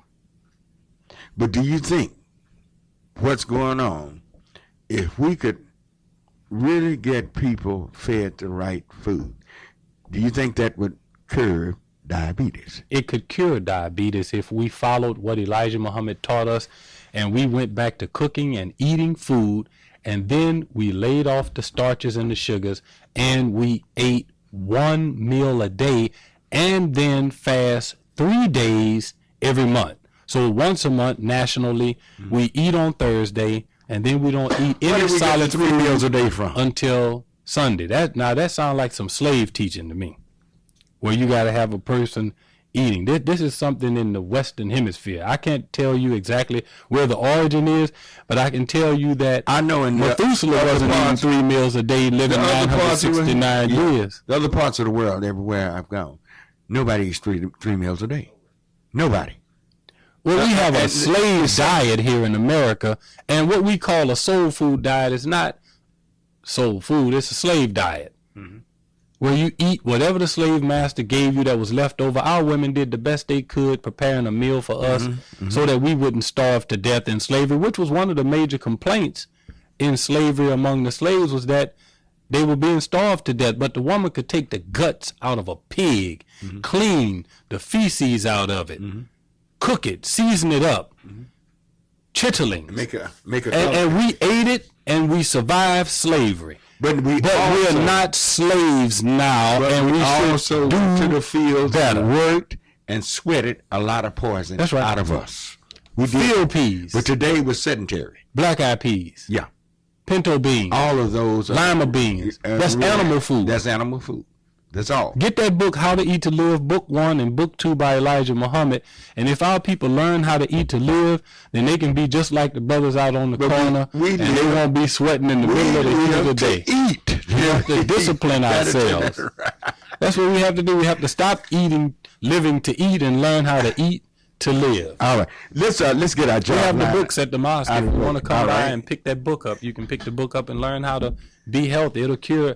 It's better, the Elijah Muhammad said, fasting, and it's taught in the Bible, is a greater cure for all of the ills that we have, all of the medicine and all of the medicine cabinet. If we went by the Levitical dietary law, boy, that's right. We'd all stop eating that catfish. Yeah, the scavenger of the sea. All right, let's go to our job line and say good morning to Mr. Greg Barber. Good morning, Greg. Good morning, Rev Barnett. Yeah, thank you for holding so long, Greg. Thank you. Are there any jobs out there? There are some jobs out here this morning on our SAT job line. That's Solutions and Actions Today job line. Brought to you every Saturday morning during church information and open forum here on Knon 89.3, the voice of the people. This morning on the job line, we have St. Gobain Corporation is looking for a warehouse leader. They're asking you to apply online at www.jobs.saintgobain, SAINT-GOBAIN-experience.com. Once again, that web address is www.jobs.saint-gobain-experience.com. DXP is looking for a warehouse associate. They're asking you to apply online at www.dxpe.com.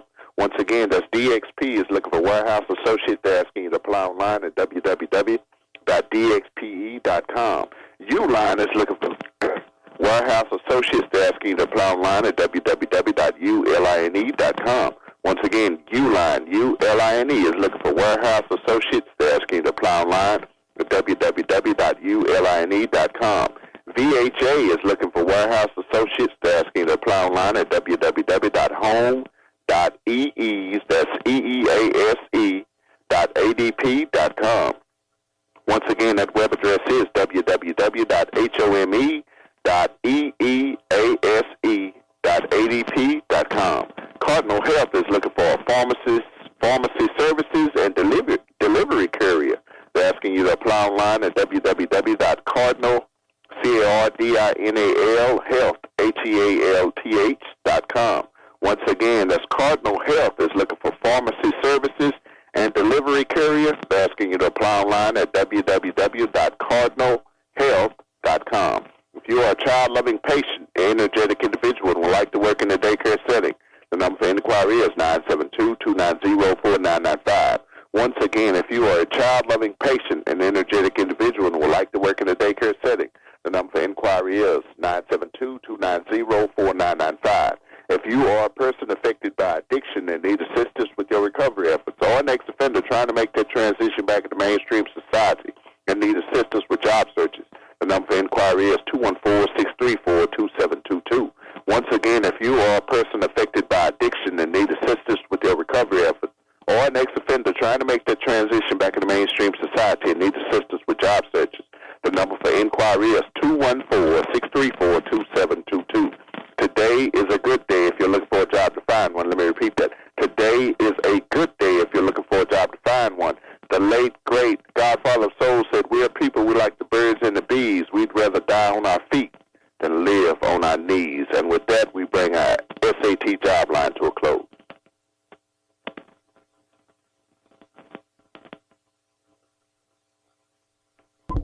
All right.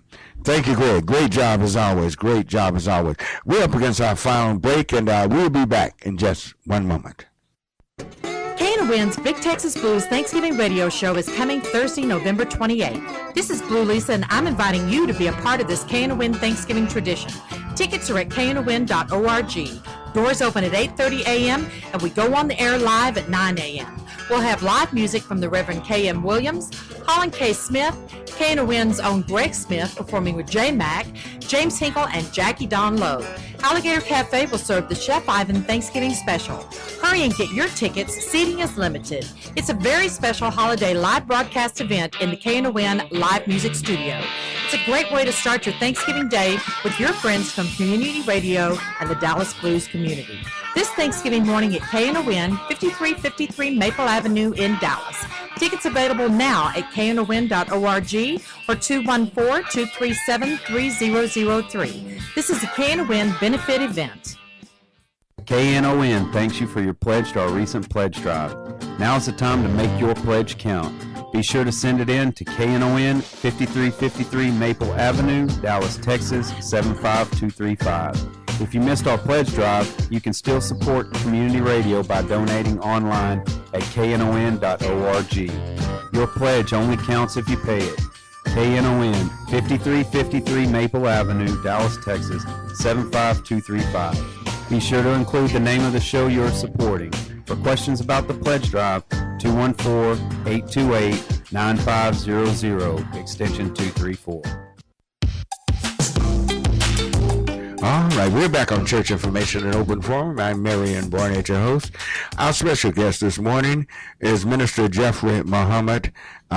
He's with the Muhammad Mass 48 on Martin Luther King Boulevard, and he has a book. People want to know how to pick his book up.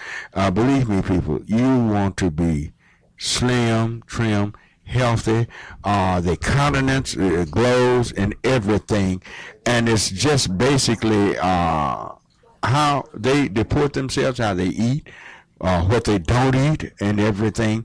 And Minister Muhammad, could you tell us where to pick your book up? They can come by the mosque and pick it up out of the Victory Bookstore, 2429 Martin Luther King Jr. Boulevard.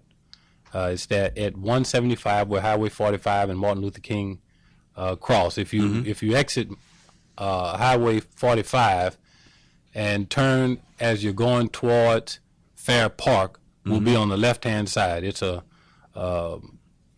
stucco building. It has a sign, the digital sign out in the front. The address again is 2429, and some of you may know the landmark.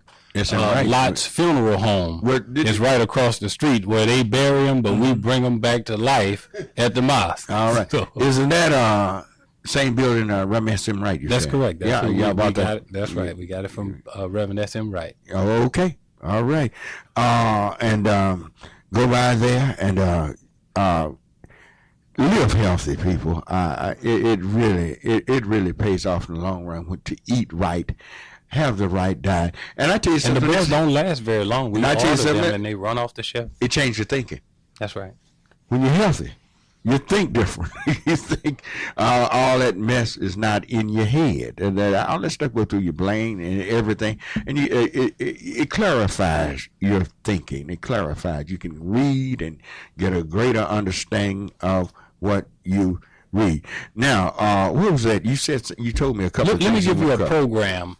We have a brother who started raising chickens, one of the brothers at the mosque, and he now is supplying eggs to the members.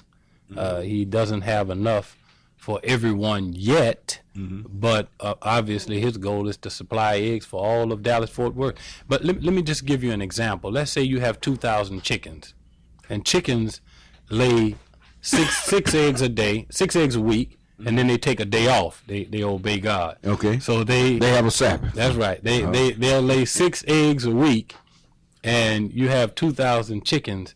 That's 12,000 eggs. That's 500 dozen of eggs at $3 per dozen. That's 1,500 a week. That's 6,000 a month. Right. 72,000 a year. And so his goal is to get up to about 2,000 chickens real quick. And with 2,000 chickens, just running around, eating, laying eggs, You can produce $250,000 income a year. You're not shooting them up with anything. No, right? No, sir. So you got pure chicken. Healthy eggs. Pure chicken. Pure chicken. These chickens are good for eating as well as for egg laying. People don't realize what that would do if you had just pure chicken. That's right. A lot of the stuff we're eating now, this is why our children are large. And that's right. The McDonald's and all of this other stuff that they're eating. But think about how many jobs will be created when he gets up to 2,000 chicken. Just think about the milk that we drink. Right. The cows have to be milked twice a day. Mm-hmm. Raw milk right now sells for $8 a gallon. That's real, pure milk, straight from the cow, not homogenized or pasteurized. That's just raw milk, straight from the cow, and it's healthier for you. Pure milk. Pure milk. Okay. The way God intended. From cows that are 100% grass-fed. Mm-hmm. Not injected with all kind of hormones, and they don't eat too much hay and all of these, except during the winter months when they need to, but not too much of grass-fed natural diet. Natural diet. And the milk is so delicious. Well, when we see, and it doesn't take a rocket scientist to figure out what I see every day, because you see it and everybody else see. I keep harping on this, and I know people getting mad with me and angry with me. We're just obese, and people just don't need to be obese like that. We don't need that type of thing happening in our lives, and we could live better, we could think better, we could get around. God can use you when you have energy, strength, have your health. You be used of God a whole lot better. That's right. Because if you're getting overweight, you're going to be sick. Believe me. You're going to have diabetes. You're going to have other problems, high blood pressure. And if we want to really go somewhere in life, we need to have good health. And that's one thing I admire about y'all. I really believe y'all, if they did a study and did a check, y'all the healthiest people we have in town. Y'all are healthy. I have never been by the Masjid and pass by and see a whole bunch of big fat people standing out there. No, everyone seems to be slim. Praise be to Allah. Yeah, slim, healthy, countenance glow, everything. Happy. It's just something that we need to do better with as a people. We need to do.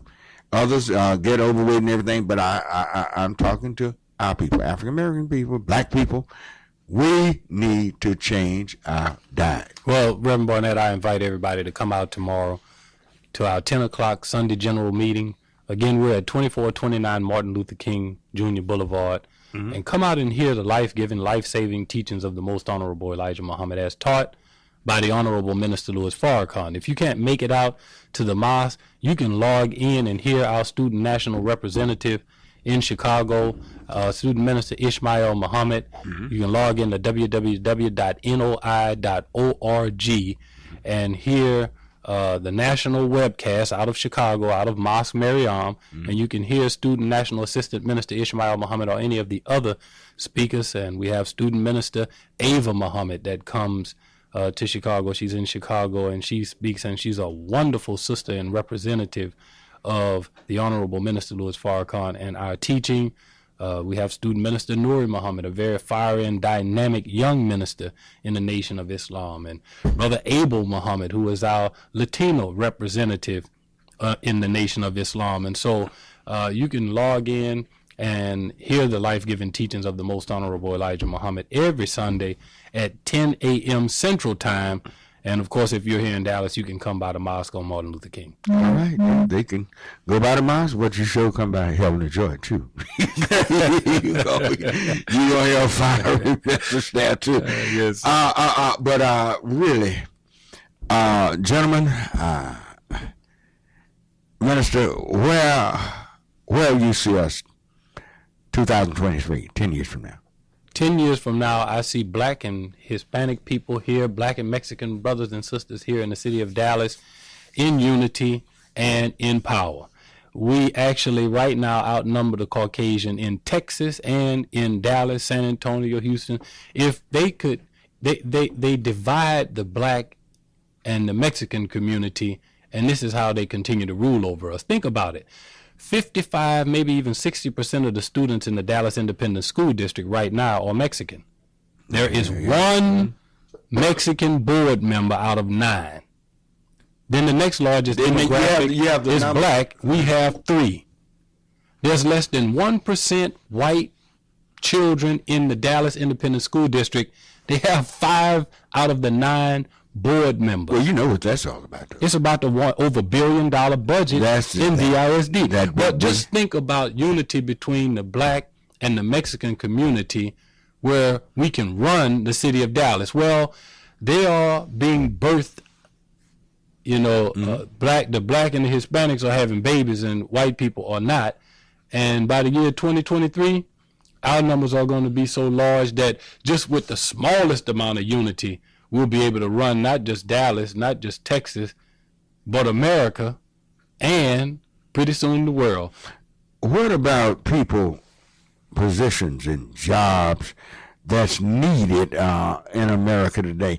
There's a corporation that's just seemed to be just overrunning everybody, and they seem to be, they don't pay the best wages. Do we have a dumbing down in our society, bringing the wage down, destroying the middle class? Do we have this going on in America? How do you see it? Well, the other thing that the Honorable Elijah Muhammad did was he established an independent school system in the 1930s, where he and the teachers went to jail, actually, for pulling all of our children out of the public school system and establishing a school system of our own. We have the Muhammad University of Islam in Chicago, here in Dallas and Houston and other major cities.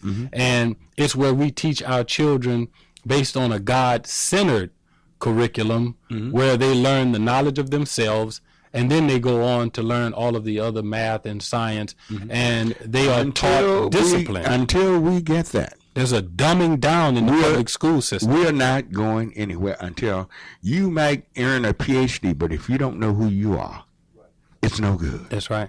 And we have PhDs that can't do JOBs because they're out there just wandering in the wilderness, not knowing who they are, quoting somebody else that don't look like them. Sometimes the statement don't even fit them, or it may be the antithesis of really what they stand for. But we have to understand, until we get what you just described, the teachings of ourselves. That's right. How can you mix with somebody else and you don't know yourself? How can you? Well, when you don't know yourself, you want to be everybody but yourself. Everybody. But when you learn who you are, you'll be proud. Then you want to be yourself. You'll be proud to be. You know, this is what the Honorable Elijah Muhammad's teachings, at the root of our teaching, the most important thing we teach at our school is we teach our children the knowledge of themselves. Right. And then from there, they take the math and the science and the arts and everything else. But, you know, for the most part, public education and even the colleges that we and universities we go to, they teach us how to be productive in somebody else's society, in somebody else's world. And so if you graduate, Minister Farrakhan said, with a doctorate degree and all you know how to do is go and ask another man for a job, you're not properly educated. No. See, a man, when he's properly educated, and this is what I love about Booker T. Washington. See, Booker T. Washington was trying to teach people the proper way to educate themselves and for black people to be educated in a way that would make us productive citizens, so we could gain the respect in of the other land. people. He believed in You the land. have to have land. You got to have land. We can't continue to be beggars of jobs. What about the with A. Philip Randolph, the March for Jobs, right? Right. Then the march in was it in 63? Yeah. The March on Washington, they wanted what? Jobs and justice, right? Right. We just did the anniversary of that march, and black people still marching for what? Jobs and justice. We need to get together and get behind the bold leadership of the Honorable Minister Louis Farrakhan, support Muhammad's economic blueprint. You can go to economicblueprint.org and read all of the information on it, sign up, contribute, and we can stop having marches begging for jobs and justice. We can create our own jobs, and when you're a free and independent people, you give justice to yourself. And you gain respect from the rest of the world. Absolutely. Because if I got to feed you, clothe you, you're not my equal. Send you to my hospital when I'm sick. Right. Do everything for you. You think I'm going to bring you up on my level? If we want to be respected as equals in a society, we have to be able to produce. Let others produce. How you sit at this table with me, I made the plates, the bowls, the spoons, the cups, the forks, the knives. I grew the food, right? And you're sitting at the table talking about we're equals. Yeah. I'm feeding you. I built the table. And I don't even make the tissue to go. But we got to stop being bombs laying around like Lazarus, lazy us, at the foot of the white man's table, begging for the crumbs that fall from his table, when we can get up and unite, pool our resources, and go bake a loaf of bread. He gave us a mind, and he gave us everything that everybody else has. In fact, we're the oldest people. We gave it to them. Yeah. We gave it to the world. From us. Exactly. Yeah, they learned from us. But we're here begging. But anyway, we're going to have you back, and we thank you. We thank you for coming. Thank you, Minister Jeffrey Muhammad. Thank all of you for listening. I'm sorry I did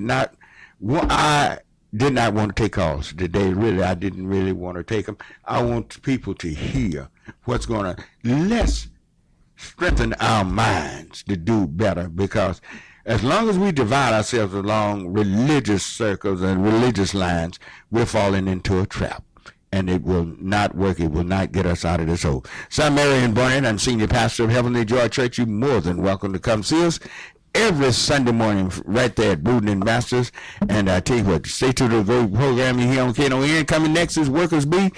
And may the Lord bless you and keep you. Have a good week. Bye-bye. KNON 89.3 FM in Dallas and Fort Worth, the voice of the people. Business owners, tell KNON's listeners about your business. You can put your business or event on KNON. KNON currently has space available to run announcements for you. Tell KNON's listeners about your goods, services, nightclub, concert, or event. Help keep the voice of the people on the air while putting your information on the air. KNON's been named the #1 radio station in Dallas by both the Dallas Observer and D Magazine. Put your business with Dallas's #1 station. Call now for more information at 214-828-9500, extension 227, or extension 233. For more information, go to KNON.org and click on the Run Spots on KNON page. It's a great way for your business to support community radio while letting more people know about you.